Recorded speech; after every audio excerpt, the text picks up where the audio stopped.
आपत्ती व्यवस्थापन समितीच्या नियमांमध्ये आता बदल करण्यात आला। आपत्ती व्यवस्थापन प्राधिकरण समितीचे अध्यक्ष मुख्यमंत्री तर उपाध्यक्ष हे दोन्ही उपमुख्यमंत्री असणार आहेत। एकनाथ शिंदे यांचा समावेश करण्यासाठी हा बदल करण्यात आल्याचं कळतंय।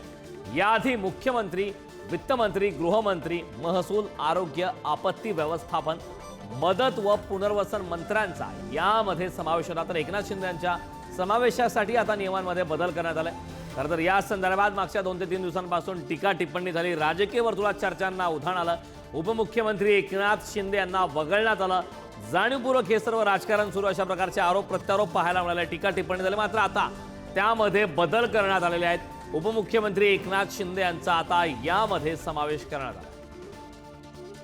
आपत्ती व्यवस्थापनमध्ये एकनाथजी शिंदे साहेबांनी जेव्हा जेव्हा असे प्रसंग यापूर्वी आलेले आहेत तर त्यांनी स्वतः झोकून देऊन त्या ठिकाणी कार्य केलेलं आपण सगळ्यांनी बघितलेलं आहे। त्यांना मला वाटतं की आपण ते म्हणून त्यांना बाजूला ठेवतो।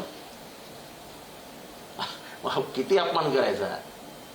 आपत्ती व्यवस्थापनाची समिती जाहीर होते, एकनाथ शिंदेंचं नाव बाजूला काढलं जातं, समिती जाहीर होते आणि आता परत त्यांचं नाव घेतलं जातं।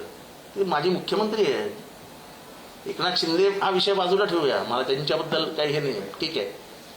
पण एका माजी मुख्यमंत्र्याला आपत्ती व्यवस्थापनासारख्या महत्वाच्या समितीत उपमुख्यमंत्र्याला घेता आणि माजी उपमुख्यमंत्र्याला असं वेचून बाहेर काढता आणि आता उपकार केल्यासारखं दाखवत आहे की त्यांना घेतलं ना। नाही, मला काही माहित नाही कधी आपत्ती व्यवस्थापन झालंय, आपत्ती कधी समिती झाली मला माहित नाही। पण मला एवढं माहित आहे, जिथं जिथं आपत्ती येते, जिथं जिथं आपदा येते, जिथं संकट येतं, जिथं महापूर येतो, तिथे एकनाथ शिंदे असतो।